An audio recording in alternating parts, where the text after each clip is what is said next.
হুম। ভালো পুরানো দিনের ঐতিহ্য মাটির প্লেট, তাই আমি আজকে মাটির প্লেটে ভাত খাবো। কীরকম হয় বন্ধুরা আপনারা অবশ্যই জানাবেন, ভিডিওটা দেখবেন, সবাইকে দেখার সুযোগ করে দিবেন। আমি কালকে নবীনগর গেছিলাম স্মৃতিসৌধে, পরে ওখানে একটা কুটির শিল্প আছে, ওখানে গিয়ে আমি এই প্লেটটা কিনি। দাম নিছে 120 টাকা, সাথে আরো অনেক কিছু কিনছি, তবে ওগুলাও দেখাবো আপনাদেরকে। অনেক প্লেটে আমি ভাত নিচ্ছি, সেটাই আপনাদেরকে দেখাবো।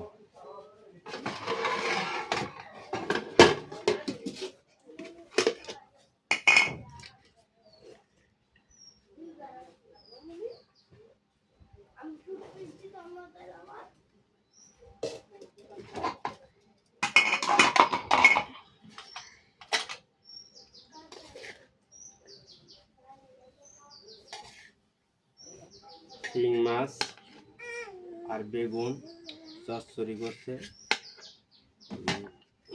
শিং মাছের চচ্চড়ি দিয়ে ভাত খাচ্ছি, দেখি কিরকম লাগে। ও গাইস, সেই মজা লাগে, সেই দারুণ হয়েছে, দারুণ, অসাধারণ। আপনারা যদি কেউ কোনো সময় নবীনগর আসেন তাহলে অবশ্যই মাটির প্লেট কিনে নিয়ে যাবেন।